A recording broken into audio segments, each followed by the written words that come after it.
Friends, उम्मीद है आप खैरियत से होंगे। आज हमने बात करनी है हमारे धनिए की अपडेट पर। आपको याद होगा कि इस चीप प्लांटर के अंदर हमने धनिए की सीडलिंग लगाई थी। मैंने आपको सॉइल प्रिपरेशन और सारी चीज़ें बताई थी। आज हम जल्दी जल्दी उसका एक जायज़ा लेंगे। तो अभी पहले तो आपको मैं दिखाता चलूँ कि माशाल्लाह ये स्प्राउट हो गया। अगर आप देख सकें तो ये छोटे छोटे पौधे काफ़ी सारे निकल आए हैं। स्प्राउटिंग स्टार्ट होगी और बड़ा अच्छा ये निकल आया है। तो इंशाल्लाह इसकी अब हम केयर करेंगे और इसको बड़ा धनिया बनाएंगे। तो पहले तो इसकी सॉइल प्रिपरेशन पर बात कर लेते हैं। तो इसकी सॉइल प्रिपेयर करने के लिए मैंने इसके अंदर एक गड्ढा खोदा था। इसके पीछे वीडियो मौजूद है, अगर आप चाहें तो वीडियो देख सकते हैं। उस गड्ढे के अंदर हमने ड्राइड लीव्स ऐड किए और फिर उसके ऊपर मिट्टी और कंपोस्ट जो है हमने डाल के इसको बैलेंस कर लिया। ठीक है, लेवल निकालने के बाद हमने इसको गहरा किया, क्योंकि गर्मियाँ इसके अंदर हमें पानी होल्ड करना है, इसलिए इसको गहरा किया हमने। और उसके बाद हमने इसके ऊपर एक दिन सीड भगो कर रखे धनिए के, और गीली मिट्टी के ऊपर सीड्स को हमने ऐसे लेप कर दिया। सीड्स बिछा कर उसको हल्का हल्का सा टैप कर दिया कि वो गीली मिट्टी से चिपक जाएं। और उसकी वजह से देखें कितनी ज़बरदस्त स्प्राउटिंग हो रही है। अगर ये सीड चिपके नहीं होते तो फिर ये जो सा है ना, रूट्स इसको खींच कर बाहर निकाल लेती है मिट्टी से। तो ये अच्छी तरह से चिपकने की वजह से आप देखें कि ये जो सा है स्प्राउटिंग स्टार्ट अच्छे तरीके से होती है।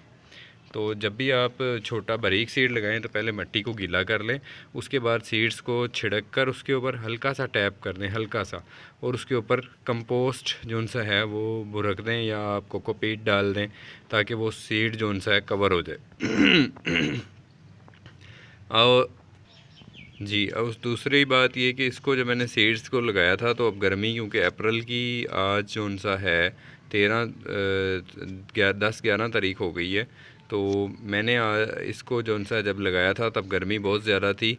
तो मैंने इसके ऊपर जो सा है लगाने के बाद कागज़ रख दिया था।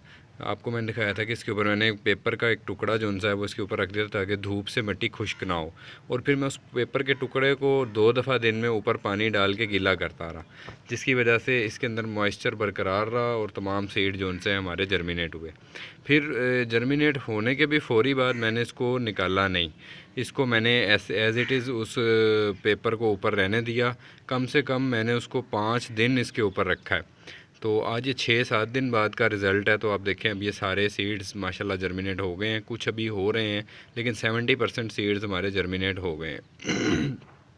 तो आप जब भी गर्मियों में लगाएं तो सीड्स को या तो छाँव में रखें, छाँव में नहीं रख सकते तो उसके ऊपर पेपर या न्यूज़पेपर जो सा होता है अखबार, वो उसके ऊपर गीला करके डाल दें ताकि उसके अंदर रोशनी की हीट वो तपिश ना जाए।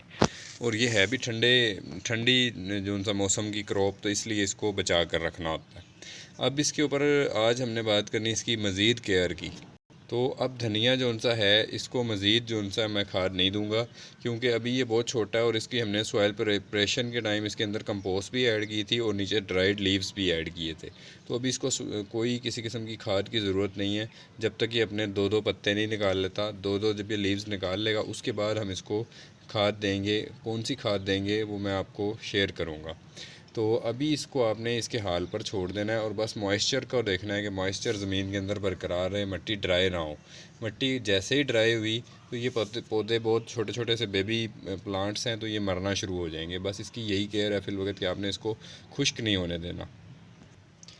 जी, अब बात कर लेते हैं कि धनिए के सीड की कौन सी वैरायटी है जो मैं गर्मी में लगा रहा हूँ, जो अप्रैल के महीने में लगा रहा हूँ। तो ये धनिए की थाईलैंड की वैरायटी है। तो कह कर तो दुकानदार ने मुझे ऐसे ही दिया। इस बार सीड मैंने दुकान से परचेज़ किए, ऑनलाइन परचेज़ नहीं किए। तो उस दुकानदार ने तो मुझे ये गारंटी दी है कि ये थाईलैंड का बीज है और हाइब्रिड है जो गर्मी में चलता है। तो अब देखते हैं कि ये हमें कितने लो देता है और कैसा चलता है।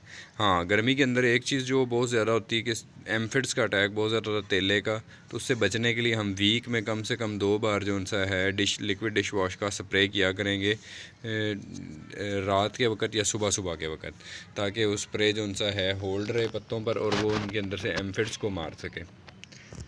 जी, ये आपसे धनिया से रिलेटेड ये आपसे अपडेट शेयर करनी थी, इसकी केयर के बारे में बात करनी थी और आपको इसकी अपडेट देनी थी कि ये स्प्राउट कर गया। अब मैं आपको जाते जाते दिखा देता हूँ कि हमारा धनिया की प्रोग्रेस, पुदीने की प्रोग्रेस के। जी, तो मैं आपको दिखा सकूँ तो देखें माशाल्लाह हमारा पुदीना बहुत अच्छा परफ़ॉर्म कर रहा है। ये भी 1 हफ़्ता पहले हमने इसको हार्वेस्ट किया था और ये 1 हफ़्ते के अंदर माशाल्लाह फिर से उतना हो गया है। तो इसके पीछे मैं आपको बार-बार बताता हूँ 2 चीज़ें हैं। एक चीज़ इसकी प्रूनिंग का तरीका कि मैं जब भी प्रून करता हूँ सिर्फ़ जो-सी पक्की शाखें होती हैं, जो मैच्योर इसकी शाखें होती हैं, ब्रांचेज़, सिर्फ़ वही काटता हूँ। और दूसरी इसके पीछे राज है इसकी खाद का। खाद इसको मैं लिक्विड बायो वेस्ट डिकम्पोज़र से बनी हुई खाद दे रहा हूँ और वो बहुत एनरिच्ड होती है, उसके अंदर तमाम न्यूट्रिएंट्स होते हैं, तो पौधे की आप ग्रोथ देख सकते हैं। ऊपर ये लेमन भी बड़ी अच्छी ग्रोथ कर रहा है। अभी ये नए लीव्स निकल रहे हैं इसलिए थोड़े येलोइश हैं। वक्त के साथ साथ ये जो उनसा है अपना कलर चेंज कर लेंगे। तो पौधों पर नज़र भी रखनी होती है, आपने कोई पेस्ट आए तो उसका फौरी तौर पर उसका सद्देबाब करना होता है, वरना फिर बीमारी का हमला बढ़ जाता है।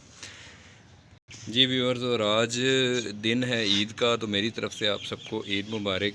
और अगर आपको वीडियो पसंद आती है, चैनल पसंद आता है तो लाइक करें, कमेंट्स करें और चैनल को सब्सक्राइब कर लें और बेल आइकन को ज़रूर प्रेस कर लें और धनिए की और दीगर सब्ज़ियों की अपडेट के लिए चैनल के साथ जुड़े रहें। अल्लाह हाफ़िज़।